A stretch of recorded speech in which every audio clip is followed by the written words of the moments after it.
Now we have a use case regarding entertainment and IP.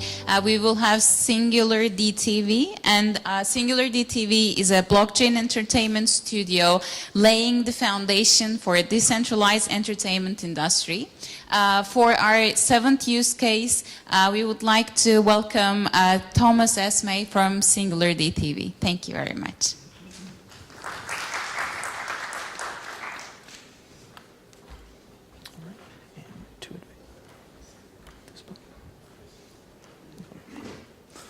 All right, good afternoon, everybody. Thank you for sticking with us on day 2 of Blockchain Fest. Thank you very much to the event organizers, as well as my fellow speakers for making this another very interesting day. As mentioned, my name is G. Thomas Esme. You can call me G for short. I work in business development at Singular DTV. And as stated, we are a blockchain entertainment studio. I think that phrase certainly bears some explanation, and so I'll go into a bit what that means, what we're building in terms of technology, and also what we're creating in terms of content.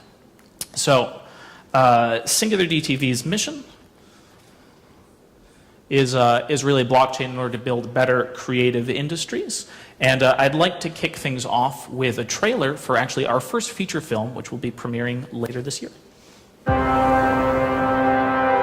With the internet, we're not really the users, we're not really the customers, we're the product. But blockchain says there's another way, there's another way. Blockchain, it's still an experimenting process. In Africa, now we think about money in a very different way. In this refugee camp, in this supermarket, all the transactions are authorized and recorded on a blockchain network. I believe in the power of blockchain. Open source technology like blockchain is exactly what hackers had envisioned from the beginning. Are you a hacker? Yeah, I describe myself as a hacker. Blockchain is going to scare the shit out of some very powerful people. Blockchain is just a scam. A lot of this stuff is going to go away. It doesn't serve any useful function. A fraud. What we're trying to stop is simple. We're trying to stop the abuse of power.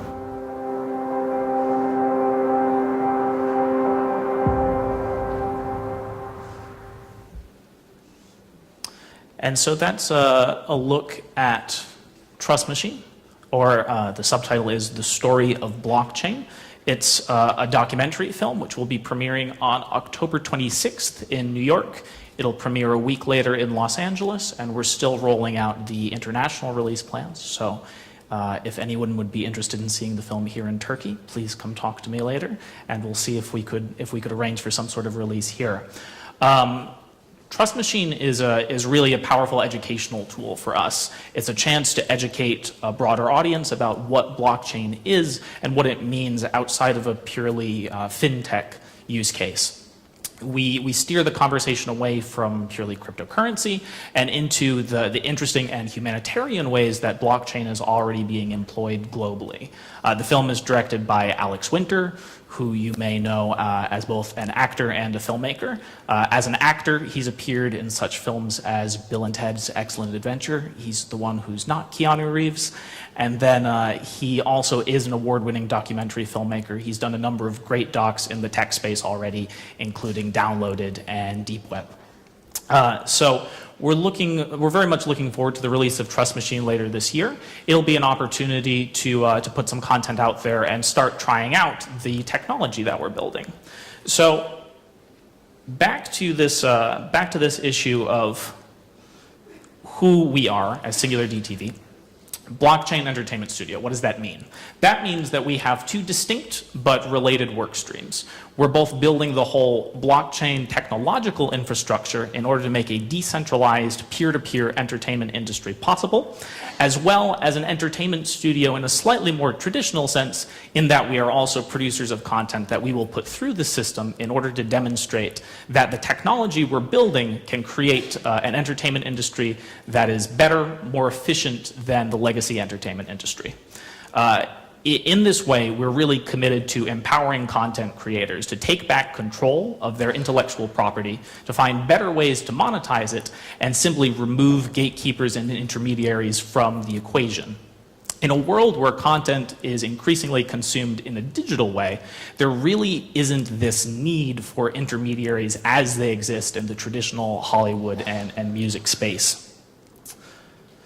So decentralization, you've heard a lot about it already this weekend, so I won't spend too much time here. I think an important thing to remember as it applies to decentralization is it's not simply a technological feature of blockchain, but there is also a social aspect to decentralization as well.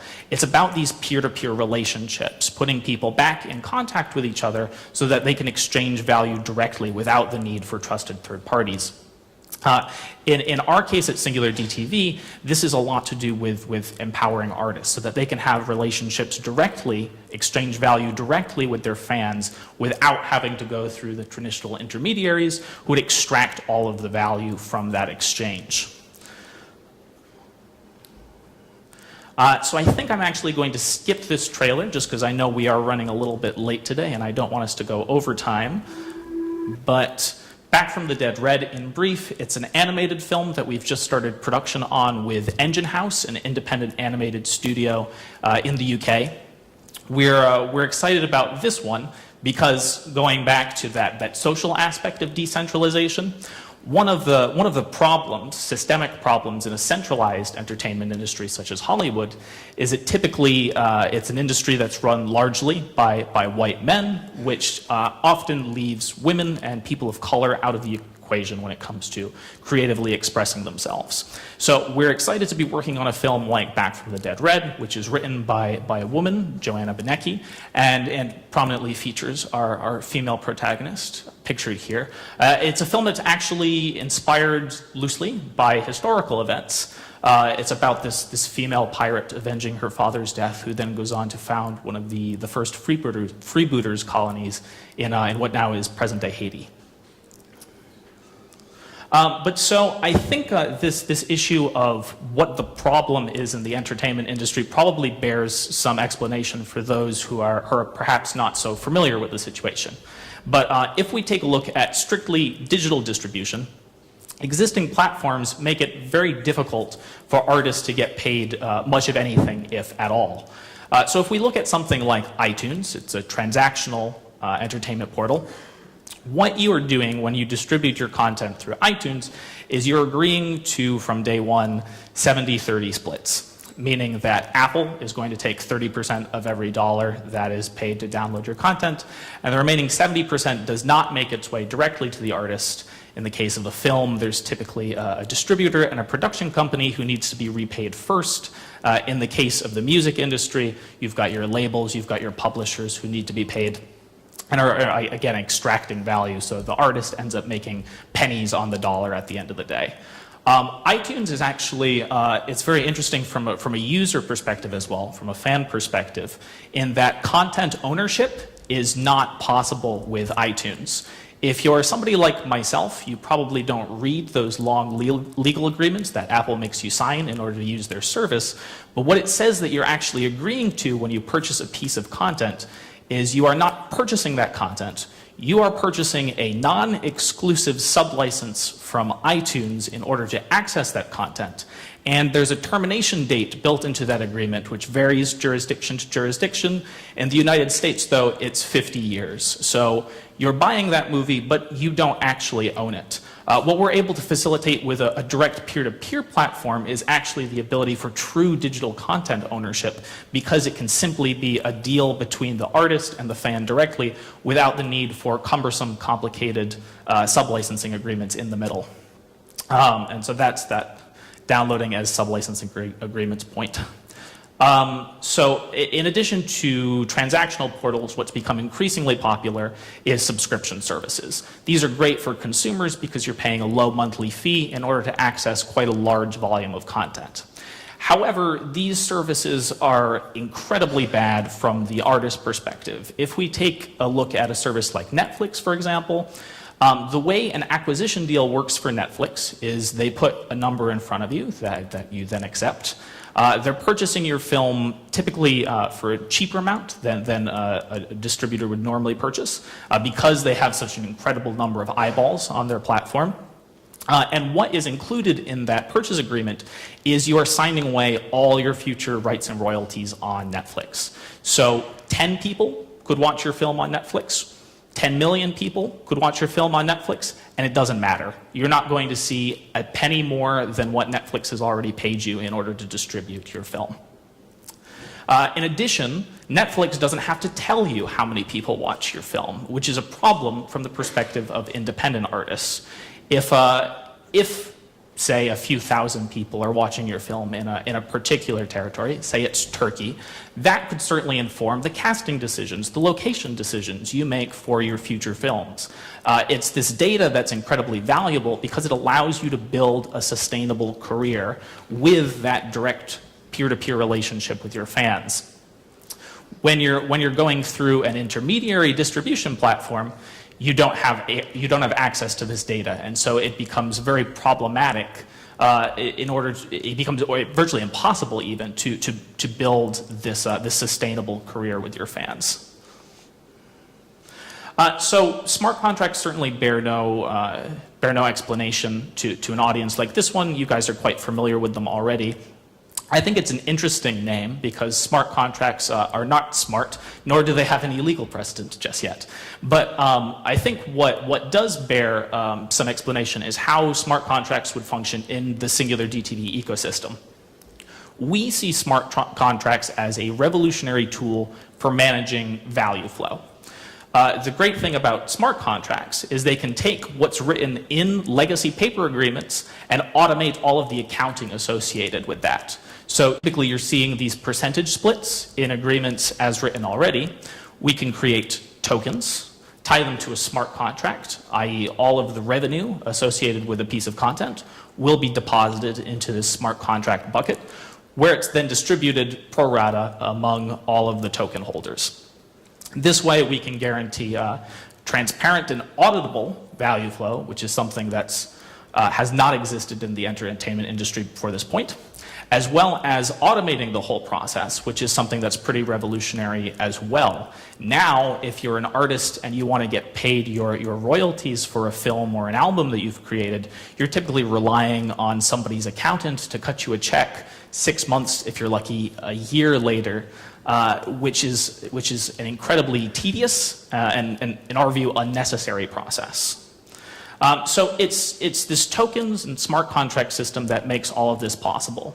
The reason that we're using something like tokens is because tokens are tradable, they're movable, which is an interesting feature which I'll elaborate on in a bit.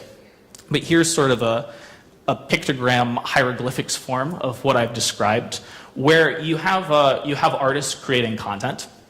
They're then embedding that content in a smart contract system. Meaning that they're creating a series of tokens. Let's say it's 100 tokens to represent the value flow. So each token represents a percentage point of the revenue stream associated with that content. And then they're distributing it to all of the people who would normally participate in the waterfall associated with this piece of content. The logic for the smart contracts is therefore quite simple. It's simply money's coming in and then it's being dispersed at the point of sale. So one other film that I wanted to show a trailer for is it's a sci-fi film that we've acquired out of South by Southwest, which we'll be distributing starting this fall. It's a film called Perfect. It was like I was in a dream. What did you see? Mom. Honey, what's the problem? What happened? I need help.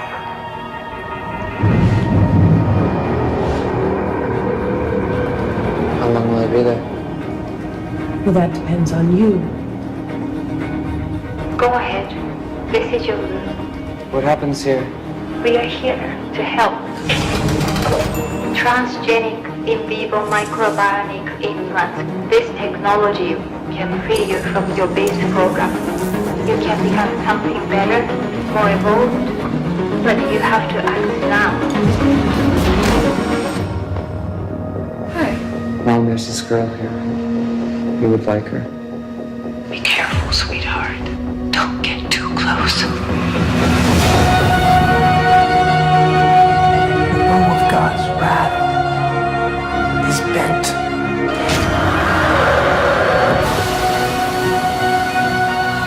What happened?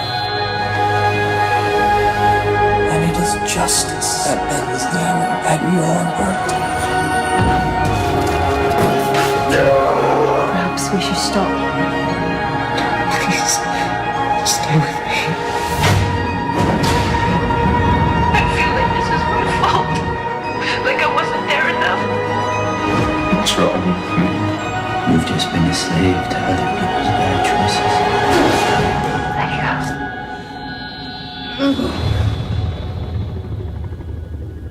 I wanted you to be perfect. But I can't help but wonder, is perfection something this world needs?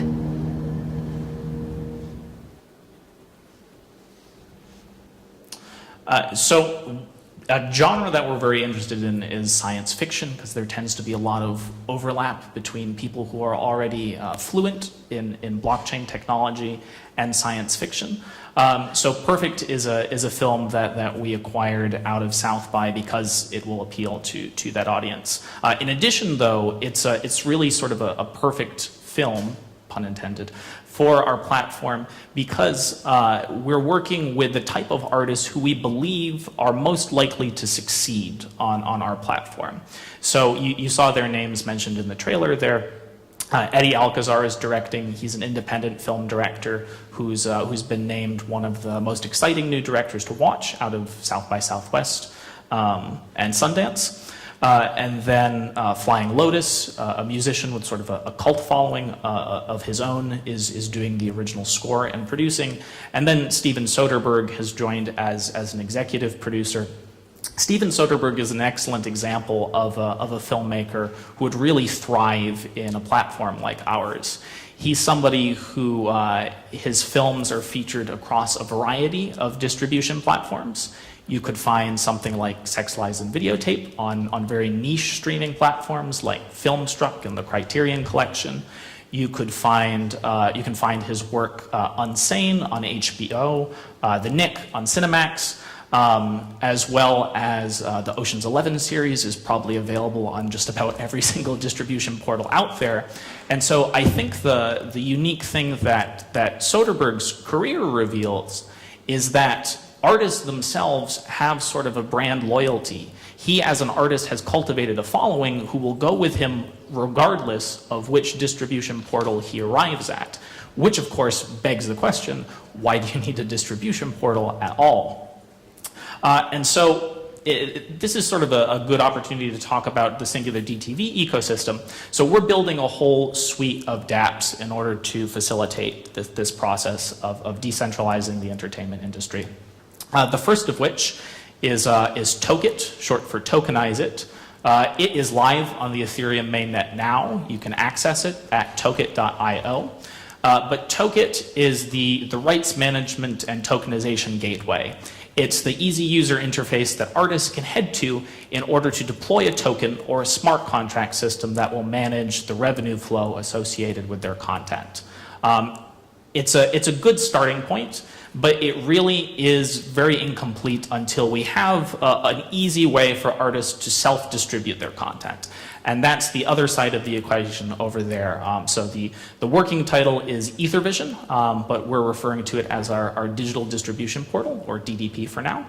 And so that is, you can think of it sort of like iTunes on the blockchain. It'll be a transactional portal where artists can put their content up for download, and then all of the revenue generated by that content will automatically be funneled back to the smart contract systems created through Tokit. This way that the revenue can be managed automatically and transparently. Rentalist, I think since we're running short on time, I won't really go into any deep explanation here, but Rentalist is in pilot beta in New York right now. It's a peer-to-peer crew services and equipment rental platform. As we look at more aspects of production associated with entertainment, we want to provide the most cost-effective ways in order for creators to create content. In addition to sort of the simplistic form of our ecosystem that I've outlined here, the goal is for eventually platforms like Tokit to actually facilitate film investment as well.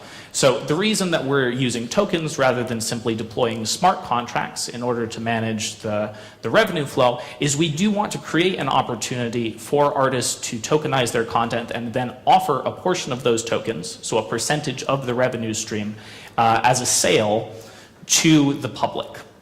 This is something that we believe is especially important for this decentralized film industry because right now you're reliant as a content creator on either going down the crowdfunding route where you're simply accepting donations via Kickstarter or Indiegogo from passionate fans who are okay never seeing a return on that money, or you have to go through the legacy system where you're accepting the deals that the studios and the distributors put before you. And so in our view, there needs to be some sort of a middle ground where you can actually go out to the public, solicit funds, and there can be an expectation of return from that public. This way, the audience and the investors can actually become the same group of people. They don't have to be distinct from each other. And so in brief here, because I'm running out of time, our strategy for content on our platform is as follows. We're starting with original productions and exclusives, the Trust Machines, the Perfects, because we need to prove the model first. We need to prove to Hollywood, to the music industry, that what we're building is viable for them and it has implications on their businesses. Once we prove the model, though, the goal is for our ecosystem to be an easy, frictionless point of entry for any artist, so that without Singular DTV's permission, without anyone's permission, they can go out, solicit funds, make their art, distribute it, and get paid fairly and quickly for doing so. Then just a quick preview here. This is a film that we just wrapped production on recently, so we'll hopefully have it up in theaters and then on our distribution portal sometime next year. It's called The Happy Worker. It's it's directed by Dwayne Dunham, produced by Bill Borden and David Lynch. So this is a film that we've reunited the Twin Peaks team for. So it's, again, one that we believe will be successful on our platform because it takes those artists who already have a loyal following of fans and enables them to monetize their content without having to go through a distribution portal. Because when you're somebody like David Lynch, you really don't have to accept the sort of deals that Netflix or Showtime would give you. You can go wherever you'd like, and your fans will follow you. So thank you very much. If you have any questions about any of this, if you want to learn more about our films or our technology, please come see me afterwards. Thank you all.